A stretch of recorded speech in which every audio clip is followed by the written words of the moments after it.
Kaze mu makuru yo kuri uwu wa kane igenekerezo rya 13 ruheshi mu 2024.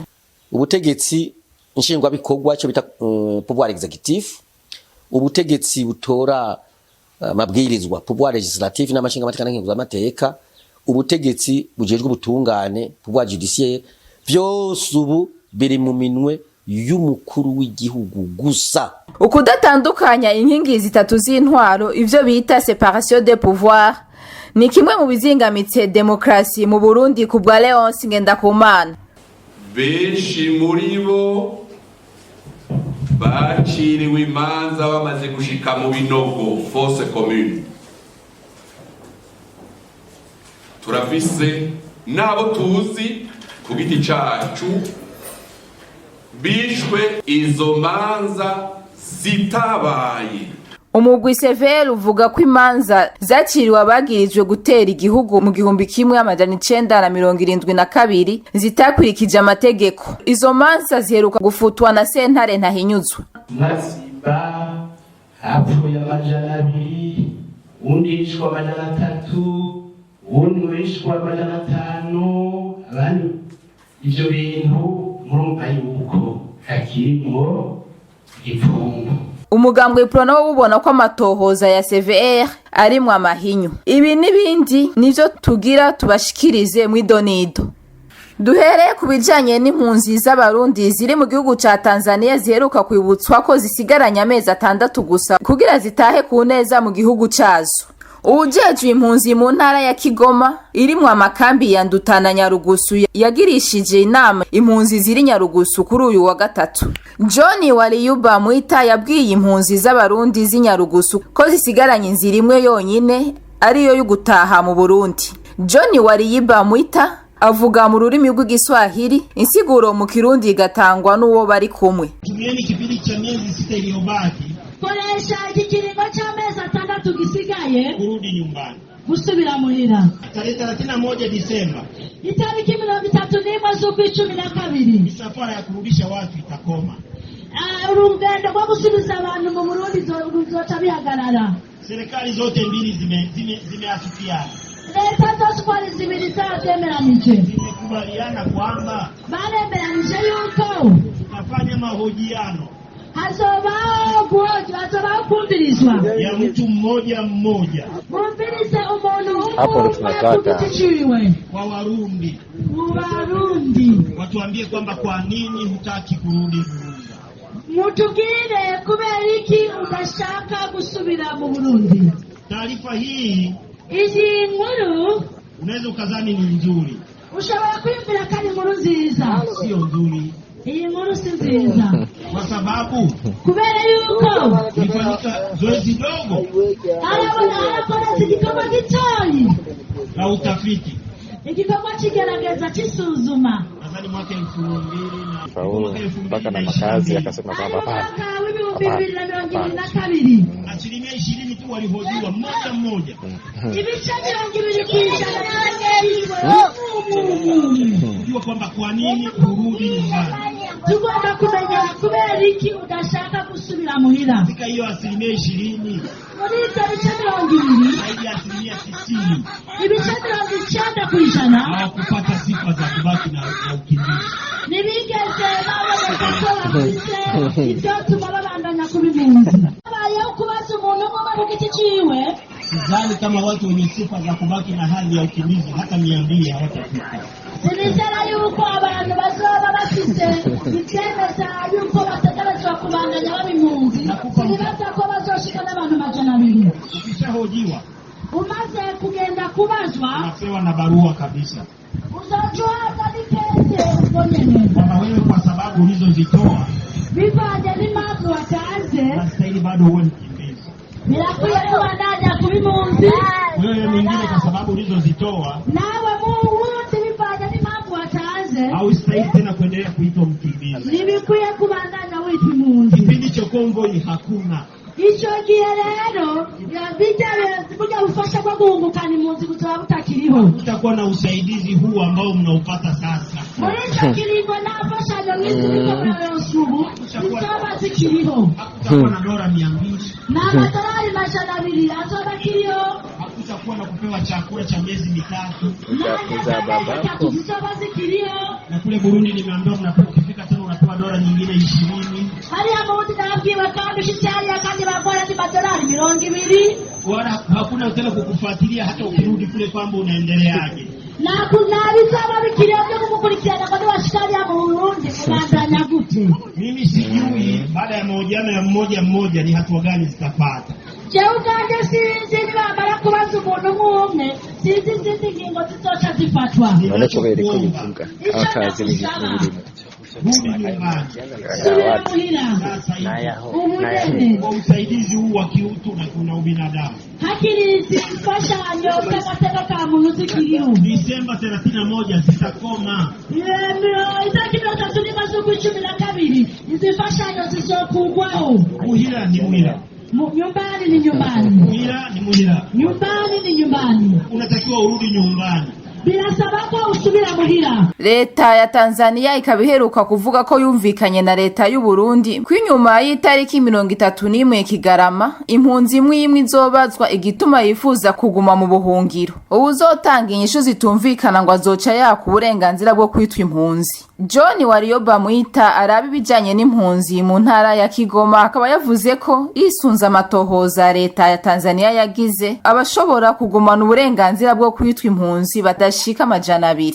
Mwomenya ko gushika ubu igihugu ca Tanzania gicumbikiye impunzi z'abarundi zirenga 128 kubw'ibiharuro bitangwa n'igisata ca ONU kijeje impunzi HCR.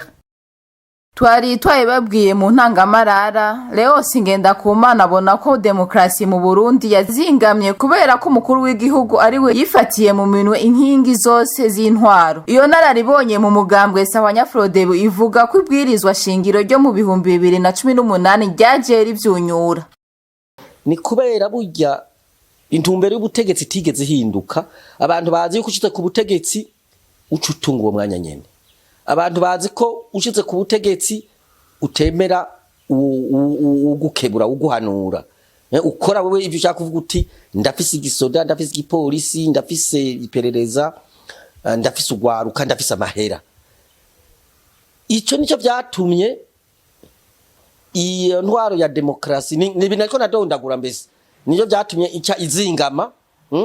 Urabona abantu bace bagira kudeta atana amezi atanarashika ko ndada yatwaye amezi 3 gusa bacagira kudeta ivyace bikurikirana ibyo nariko ndagura biteye ubwoba ingwano yamaze hafi imyaka 10 n'ingahe iyo migwi igwana yavutse nako ko yari migwi hafi indwi igihe tuje yarusha twarayibonye twarayidondaguye burya ikindi cyazingamize demokrasi muri gihugu cy'u Burundi gituma itabandanije burya hari ico bita gusenyura ubutegetsi kudeta ukikoresheje inko hariho na kudeta ufashe ibwirizwa nshingiro ukarihindura kubera ufise inguvu ukarihindura kushaka twasano nk'ibwirizwa nk'uburi hari ibwirizwa rigenga igihugu cy'u Burundi ubu ryatowe mu mwaka wa 2018 iryo bwirizwa n'intambamye mu ntwara ya demokrasi ko mu ntwara ya demokrasi harabitandukanywa by'inzego itandukaniro ry'inzego nabo bakora umugamba ari umwe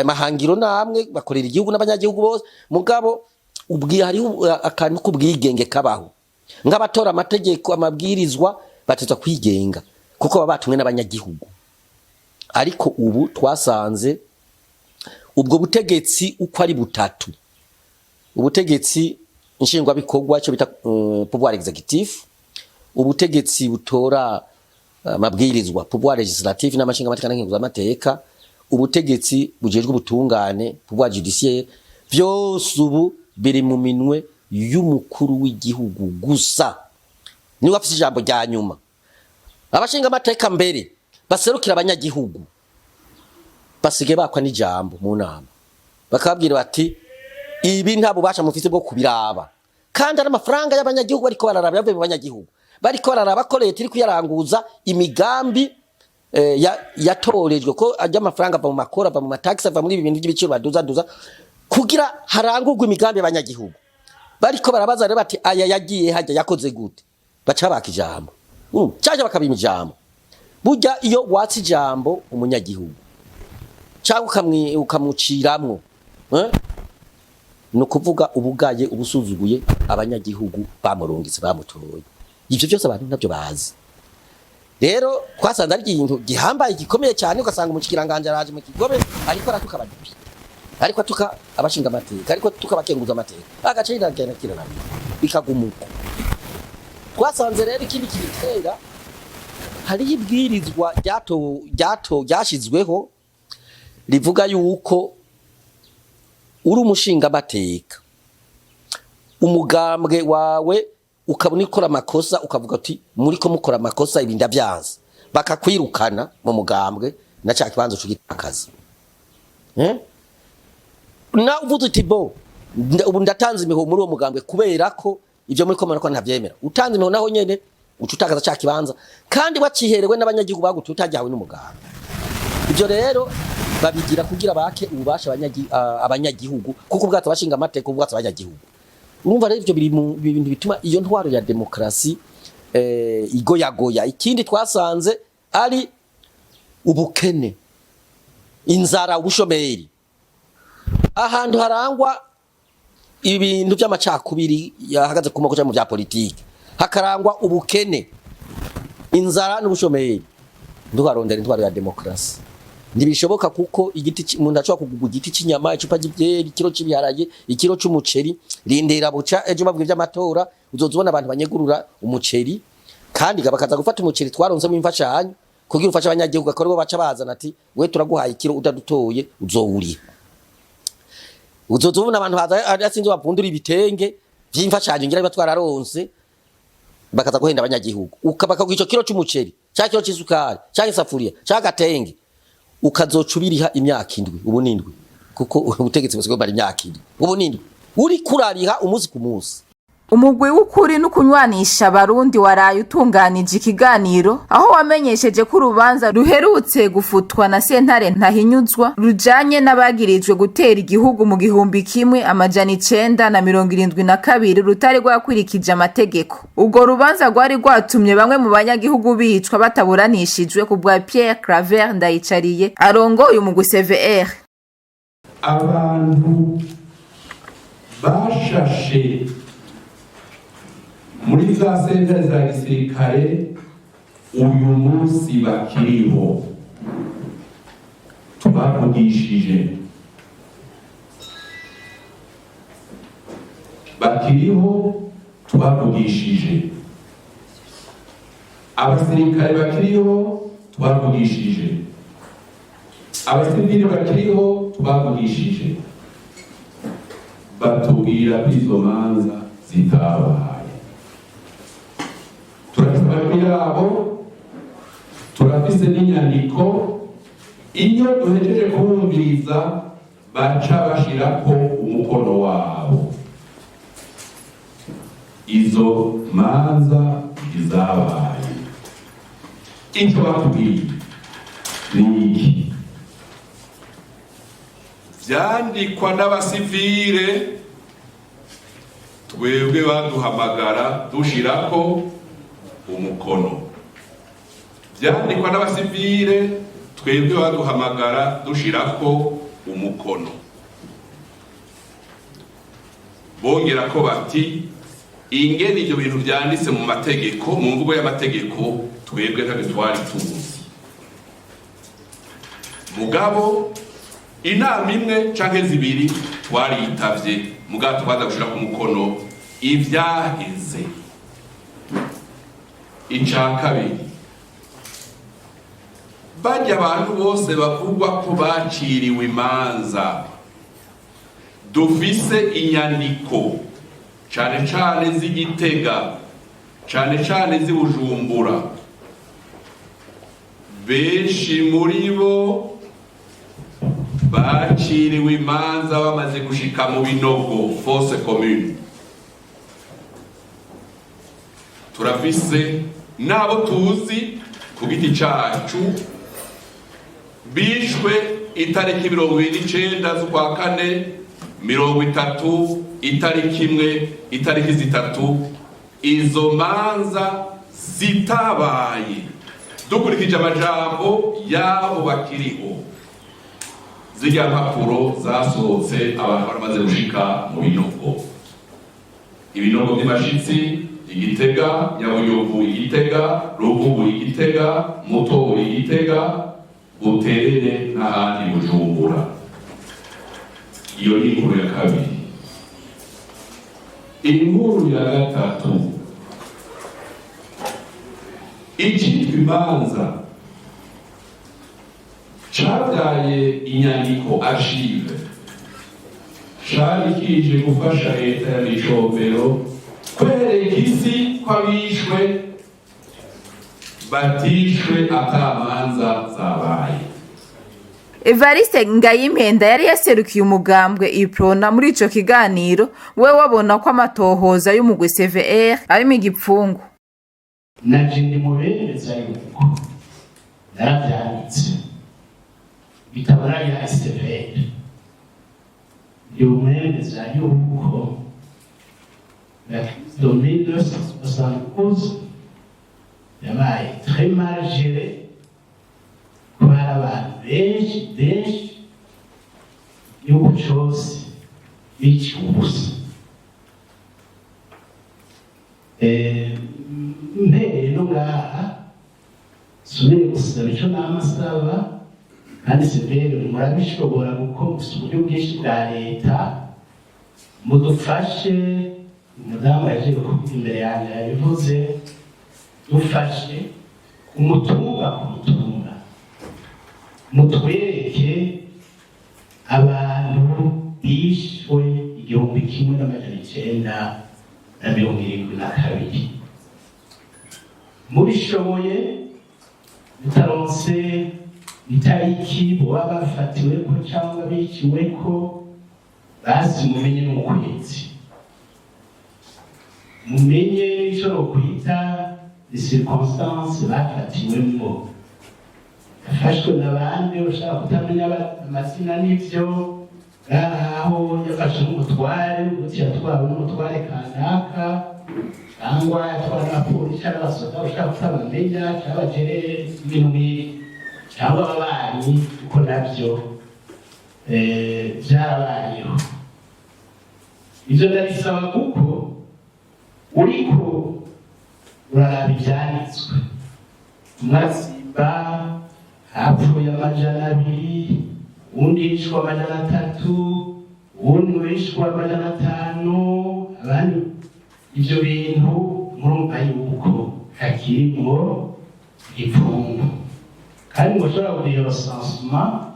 Nibaza yuko ariho icyo byofasha. Ibijanye n'ubutungane bw'inyuma y'intambara tuzoza turabigaruka ko ku mbuga zitandukanye za Romanda, YouTube, Facebook, X hamwe no kuri wezi 3 @romanda.org. Abifuza kutwandikira kuri WhatsApp mwokoresha akamenyetso ko guteranya 61 43 23 49 895. Turangiriza aya makuru mu bijanye n'inkino. Umugwi serukiragihugu w'u Burundi w'umupira w'amaguru waraye utsinze umugwi wa Seychelles ubitsindo 3-1 mu rukino rwabereye muri Seychelles ku munsi wa kabiri.